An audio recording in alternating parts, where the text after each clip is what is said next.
People later argued about when they should have stopped the boy. Some said it was the first time he calmly explained how long a human brain stays aware after the heart stops. Others said it was when he asked permission to attend funerals instead of school.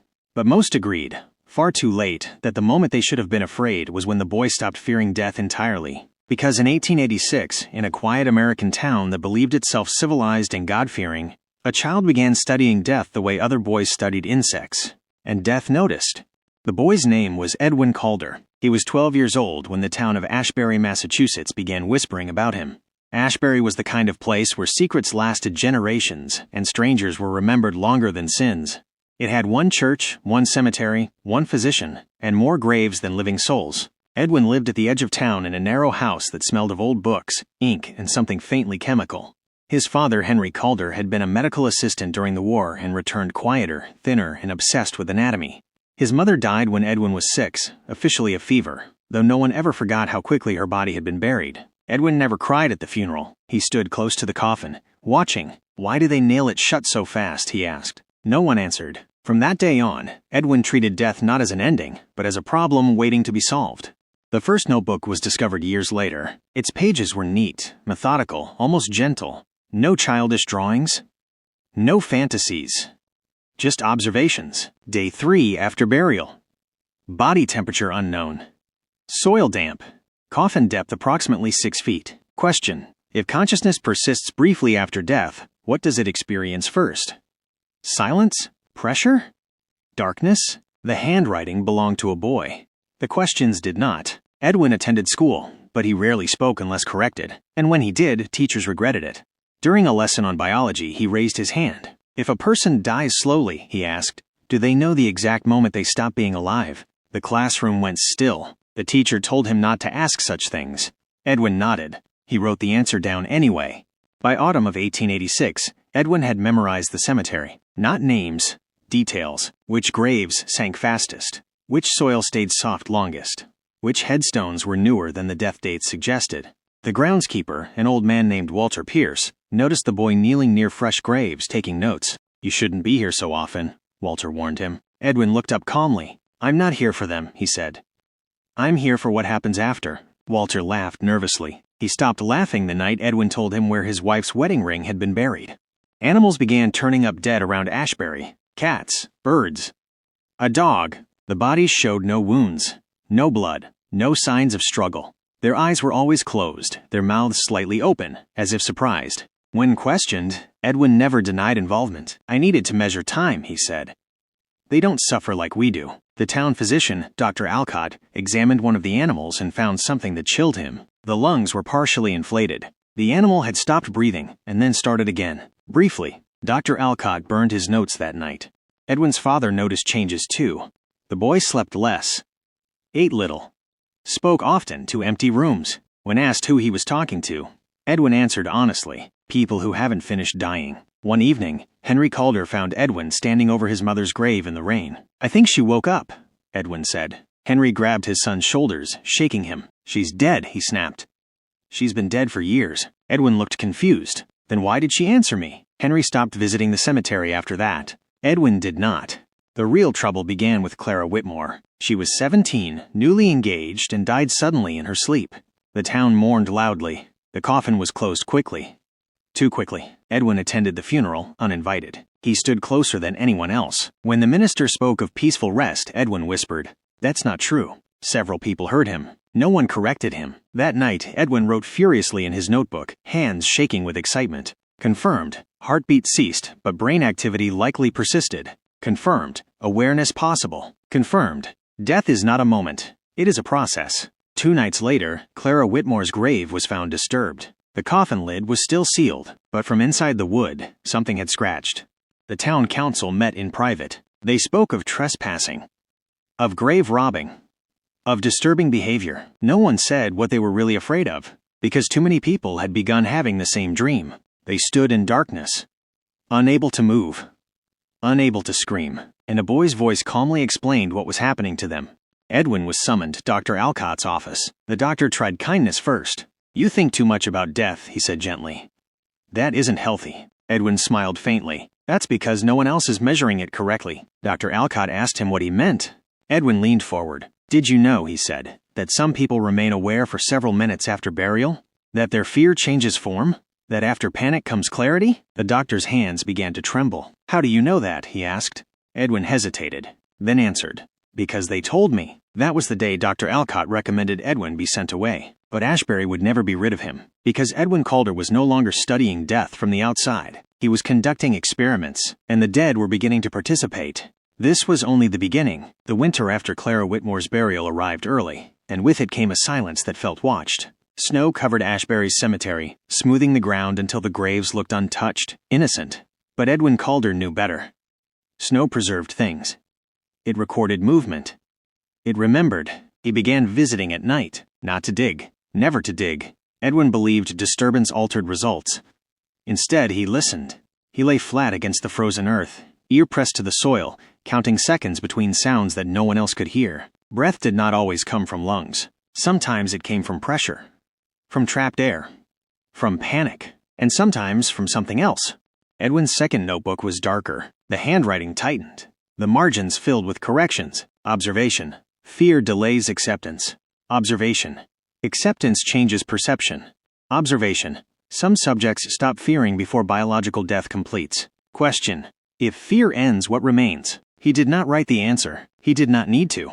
People began avoiding the Calder house. Lights stayed on late into the night, flickering at odd intervals. Shapes moved behind the curtains. Small, precise, methodical. Neighbors swore they heard metal clinking and glass sliding across wood. A smell began to drift through the street on colder nights. Not rot, not decay, something cleaner, something preserved. Henry Calder confronted his son after finding a small, carefully wrapped bundle beneath Edwin's bed. Animal teeth. Labeled. Numbered. Dated. You need to stop this, Henry said, his voice breaking. You're not a doctor. You're a child. Edwin looked up from his desk. I will be a doctor, he said calmly. But first I need to understand when patients stop being people. Henry slapped him. It was the first time Edwin showed emotion. Not pain. Disappointment. The next death was unexpected. Walter Pierce, the old groundskeeper, was found collapsed beside an open grave. Snow melted around his body despite the cold. His face was frozen in confusion rather than fear. Edwin attended the funeral. No one stopped him. They were too tired, too frightened. As the coffin was lowered, Edwin leaned close to the widow and whispered something that made her scream. Later, when questioned, she would only repeat his words over and over. He said my husband was still counting. Dr. Alcott stopped sleeping. He locked his doors. Burned his remaining notes. He refused to sign death certificates unless he personally confirmed the absence of reflex, pulse, breath, and response. Still, doubts crept in. At night, he dreamed of eyes opening beneath cloth, of fingers twitching after prayers ended, of voices calmly narrating their own suffocation. One evening, Edwin appeared at his door. Uninvited. I think your methods are flawed, Edwin said politely. Dr. Alcott tried to shut the door. Edwin stopped it with one hand. You assume silence means unconsciousness, he continued. But silence is often a choice. The doctor stared at the boy, finally seeing what he had avoided for months. Edwin was not curious. He was confident. The church bells rang 3 times the following week. A young factory worker had fallen from scaffolding and died on impact, or so they believed. Edwin insisted on attending the examination. He stood quietly as Dr. Alcott worked, watching every movement. Can you be certain? Edwin asked. Yes, the doctor snapped. He's gone. Edwin waited, then placed 2 fingers lightly on the dead man's wrist. He counted silently. 30 seconds. 40. The doctor laughed nervously. Then, the fingers twitched. Dr. Alcott stumbled backward, knocking over his instruments. Edwin smiled. There, he said softly. That's the window. From that night on, people began reporting something new. The dead were not silent. They were instructional. A widow claimed her husband told her exactly when he stopped feeling pain. A grieving mother said her child described darkness in layers. A drunk claimed his dead brother warned him not to be buried too quickly. Each person who heard these things had spoken to Edwin beforehand. The town began locking doors at dusk. Children were pulled from school. Funerals grew shorter, quieter, faster. Edwin noticed. He adjusted. The third notebook was never recovered, but fragments were quoted later, during inquiries that went nowhere. Hypothesis. Awareness survives longer than physiology predicts. Hypothesis. Fear can be reduced through preparation. Hypothesis. If informed, subjects experience clarity instead of panic. Conclusion. Death is not cruel. Ignorance is. The first human experiment was an accident. At least, that's what Edwin said. A transient was found in the old ice house, weak, ill, barely conscious. Edwin brought him food, water, blankets, and questions. The man died before dawn, but not before answering. The body was buried quietly, without ceremony. 3 days later, Edwin wrote a single line in red ink. They can still learn. Henry Calder tried to leave Ashbury. He packed in silence, refusing to look at his son. At the door, Edwin spoke without turning. "If you go," he said, "you won't like what you hear." Henry left anyway. He never made it past the old bridge. They found his body at the bottom of the ravine, declared dead on impact. Edwin attended the burial. That night, he added a final note to his second notebook. Parental attachment complicates objectivity. Resolved. By spring, the dead were no longer whispering. They were explaining, and Edwin Calder was no longer waiting for answers. He was designing outcomes, because the next phase required control, and someone willing. This was not yet the worst thing he would do. By the time spring reached Ashbury, the town no longer argued about Edwin Calder. They avoided him. People crossed the street when they saw the narrow boy walking with his notebook tucked under his arm. Curtains closed when his shadow passed.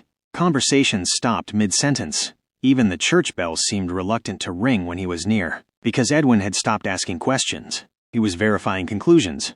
The cemetery changed first. Graves no longer sank naturally. Some remained unnaturally level, as if the earth itself resisted settling. Others showed faint impressions in the soil, handprints, knee marks, shallow troughs where bodies should not have shifted. Walter Pierce's replacement quit after 3 days. He claimed the ground felt warm.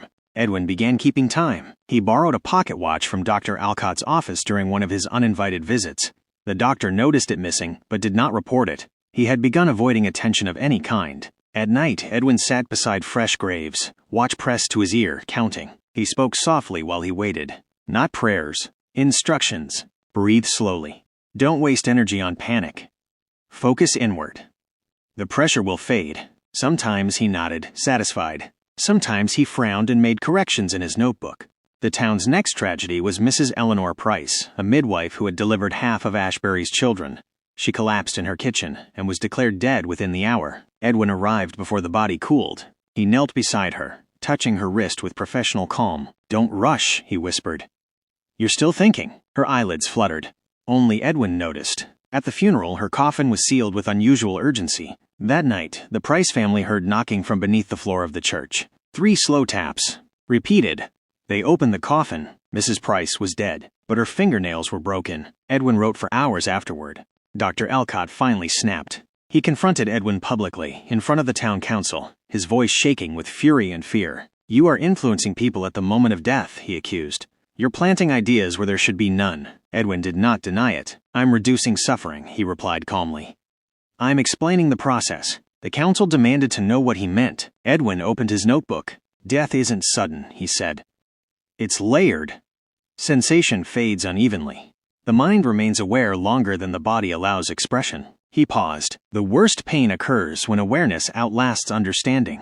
The room went silent. "So I provide understanding." Someone vomited. That night, the church was set on fire. No one claimed responsibility. The flames spread quickly, consuming pews, hymnals, and confessionals. The bell collapsed inward, cracking the stone beneath it. In the ashes, something was found scratched into the floor. Not words, numbers, times, durations. Edwin stood watching as the ruins smoldered. "They tried to erase the data," he murmured. "They don't understand preservation." Children began disappearing. Not abducted, not taken. They wandered off, drawn by curiosity, by calm voices explaining things their parents avoided. One boy returned after 3 days. He refused to speak. When examined, doctors found his pupils reacted strangely to light, as if responding late. He drew only one thing afterward, a narrow box, with a clock inside.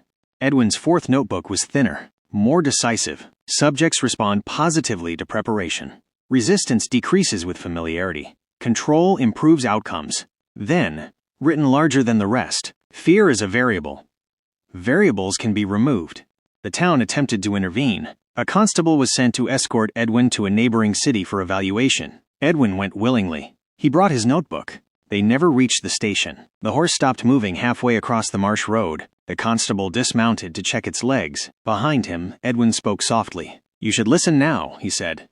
"It will help." The constable collapsed minutes later, declared dead, buried 2 days after that. Edwin attended the burial. He stayed until nightfall. When the body was exhumed weeks later during an investigation, the coffin lid showed no scratches, but the inside walls were covered in writing, perfectly straight, written in dirt and blood. I was not afraid. By summer, Ashbury was no longer functioning as a town. It was an experiment. People avoided sleep, avoided illness, avoided accidents, but death was not offended. It was patient, and Edwin Calder was no longer merely observing it. He was refining it, because he had reached a final question, one he had avoided writing down. What happens if awareness never ends? And somewhere beneath Ashbury, something was listening carefully. This was still not the end. It was only the point of no return. By the time the first crops failed, Ashbury had learned a terrible rule. You could not outrun Edwin Calder. People tried leaving at dawn, wagons packed, children silent, wheels wrapped in cloth to muffle sound. Somehow, something always delayed them. A snapped axle, a sick horse, a sudden illness that felt like sleep but wasn't. And when they returned, because they always returned, Edwin already knew. He never asked where they'd been. He only corrected his notes. The cellar beneath the Calder house was discovered by accident. A storm cracked the foundation, exposing a narrow stair that no one remembered existing. When the sheriff finally gathered the courage to investigate, he found the air below unnaturally still. No smell. No decay. Just rows of wooden crates. Inside them were objects carefully arranged. Watches stopped at different times, locks bent from the inside, scraps of cloth bitten through, fingernails wrapped in paper with dates written neatly beside them. And recordings, not phonographs. Written transcripts. Questions.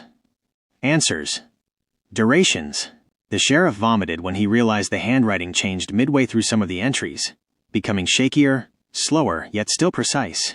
People had continued writing, after they should not have been able to. Edwin did not deny the cellar. I needed controlled environments, he said when confronted. The cemetery introduced too many variables. The sheriff drew his gun. Edwin looked at it with interest.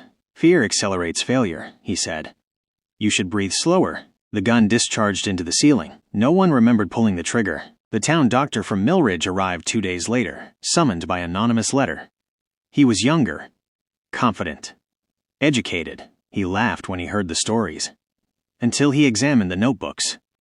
Until he read the transcripts.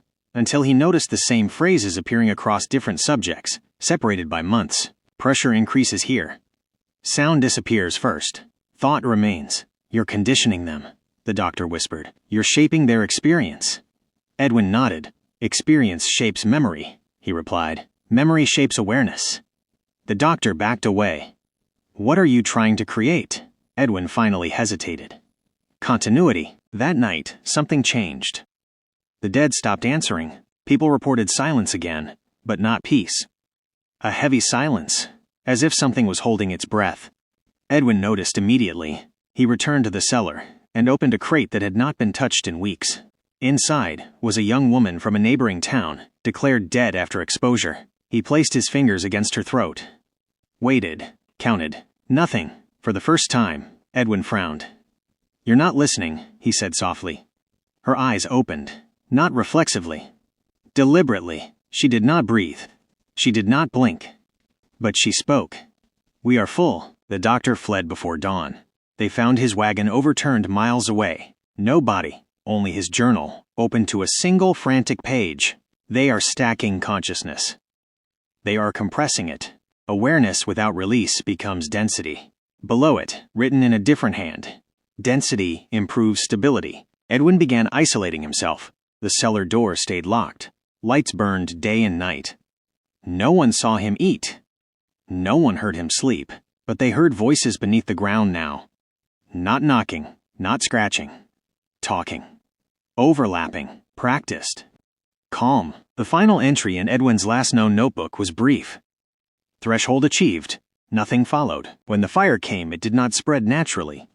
It burned downward. The Calder house collapsed inward, swallowing itself. The cellar caved, sealing whatever was beneath. The town watched from a distance. No one helped. No one prayed. After the smoke cleared, there was no body. No remains. Only heat rising from the ground long after the flames died. Ashbury was abandoned within the year. Maps stopped marking it. Roads avoided it. But hunters still report something strange in that area during winter. The snow never settles evenly. Sometimes it sinks. Sometimes it hums. And sometimes, if you lie flat against the frozen earth and press your ear down, you can hear counting. Not frantic, not afraid, perfectly calm, still learning, still aware, and still waiting. Years later, people would argue about when Ashbury truly died. Some said it was the night the Calder house burned. Others said it was when the voices beneath the ground stopped sounding human. But those who studied forgotten towns knew the truth. Ashbury didn't die. It's sealed. The land refused to forget. Grass grew thicker over the ruins, darker than anywhere else. Trees leaned inward, roots twisting unnaturally, as if drawn towards something warm beneath the soil. Animals avoided the area. Birds circled but never landed, and time behaved incorrectly. Travelers reported losing hours without moving. Compasses spun once they crossed the old boundary. Watches slowed, then stopped, then resumed, ticking backward for several seconds before correcting themselves. Every watch stopped at a different time. The first outsider to stay overnight was a surveyor in 1902. He camped near the collapsed foundation, writing detailed notes about soil temperature and magnetic irregularities. His final entry described a vibration beneath his feet, like distant breathing. He never returned. When his camp was found weeks later, the fire pit was still warm. His notebook ended mid-sentence. The last line read, "It sounds like they're rehearsing." By the 1920s, the place had a new name. Locals called it the Quiet Sink. People claimed voices no longer came from the ground, but from inside their own heads once they stood there long enough. Calm voices. Educational voices. Patient voices. Explaining things. Telling them when fear would end. Telling them how long awareness could last if properly prepared. One winter, a schoolteacher from St. Louis brought her students on an unauthorized field trip, believing the legends exaggerated.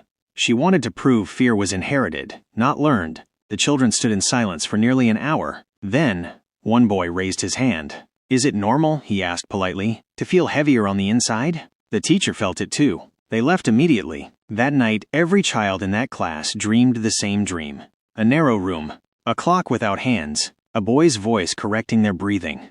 Edwin Calder's name surfaced again in 1938. A medical journal rejected a paper submitted anonymously describing consciousness as, quote, "a compressible, preservable state independent of biological function." The editor noted something disturbing. The paper referenced case studies from the 1870s, using exact durations matching the Ashbury incidents. No author was listed, only a phrase typed at the bottom of every page. Ignorance causes panic. Preparation creates continuity.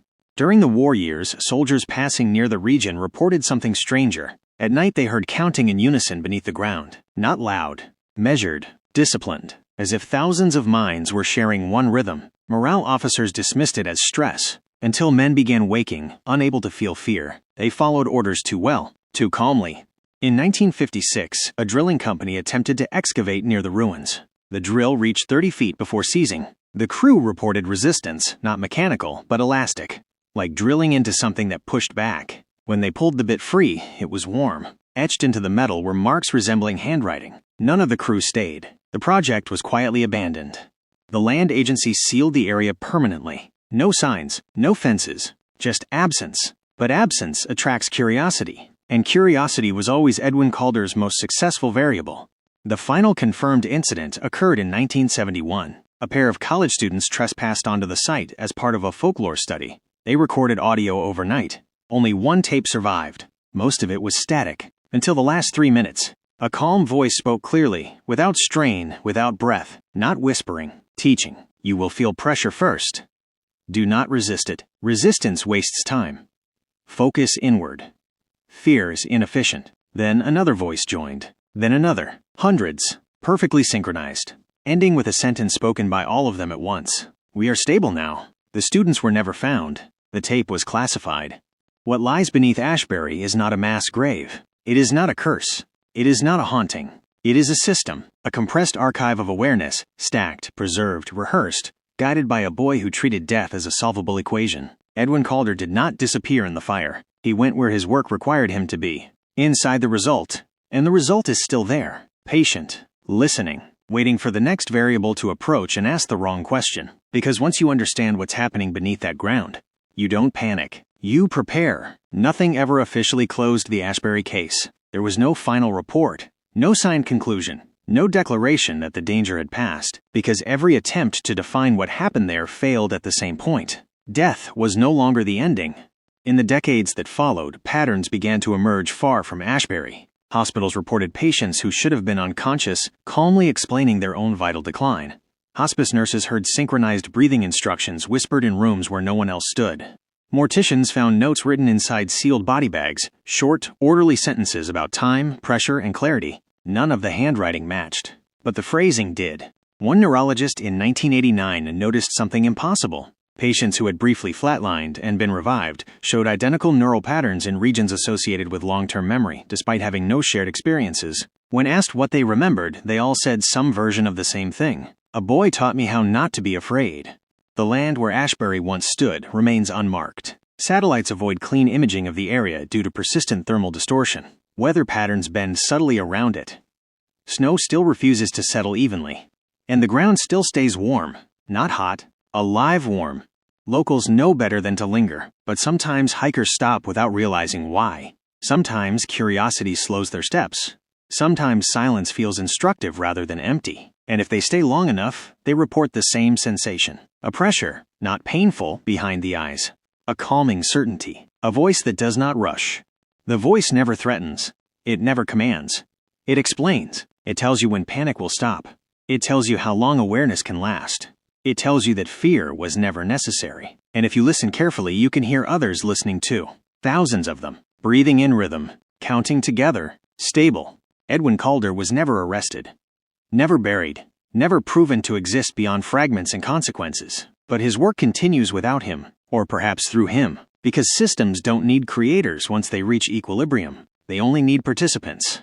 So if you ever come across a place where the ground feels warm in winter, where time behaves incorrectly, where silence feels organized rather than empty, do not lie down. Do not listen too closely. And whatever you do, do not let the calm convince you that understanding is harmless, because some knowledge does not scare you. It prepares you, and preparation is how the system grows. This story belongs to the archives of forgotten history, the kind that never truly ends. Welcome to Forgotten Remains.